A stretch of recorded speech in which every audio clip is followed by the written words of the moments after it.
En tête d'affiche du salon Moto Légende, l'exposition consacrée aux 50 ans de Yamaha en Grand Prix. C'était l'occasion de refaire le parcours de l'écurie japonaise à travers des motos qui ont fait son succès. On commence tout d'abord par la RD05A, une 250 cm3 de 1968. Voici à présent le fameux TZ250, une moto de compétition datant de 1992.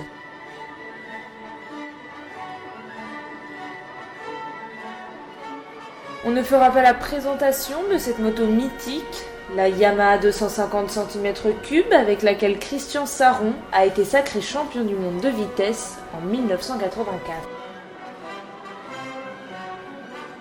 Un voyage dans le temps qui permet d'observer les grandes évolutions de la marque japonaise. Même si l'époque où les 250 ressemblaient à des vélos était le bon vieux temps, on admire le changement. On retrouve aussi les fameuses couleurs blanche et rouge qui ont fait le succès de Yamaha. On croise aussi les motos de grands pilotes comme Christian Sarron ou encore la moto jaune de Kenny Roberts, le premier américain à remporter le championnat du monde de vitesse en 500 cm3. La TZ250 avec laquelle le français Olivier Jacques a remporté le titre de champion du monde en 2000 est aussi une grande attraction. Son numéro fétiche, le 19.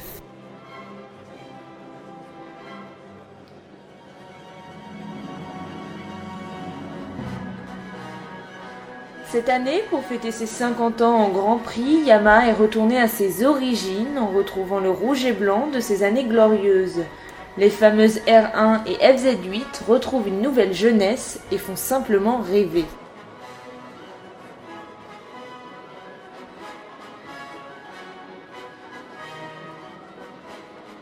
Dans les évolutions de Yamaha, on trouve forcément la machine du champion du monde MotoGP 2010, l'Espagnol Jorge Lorenzo.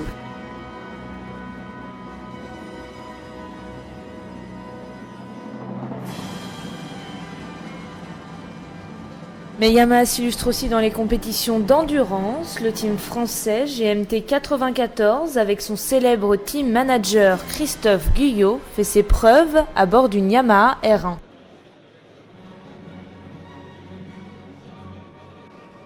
On finit en beauté avec celui qui a offert le plus de titres à l'écurie japonaise, Valentino Rossi. L'Italien a été sacré 4 fois champion du monde avec Yamaha. Même s'il a quitté le team, on continue de crier « Go Yamaha, go !»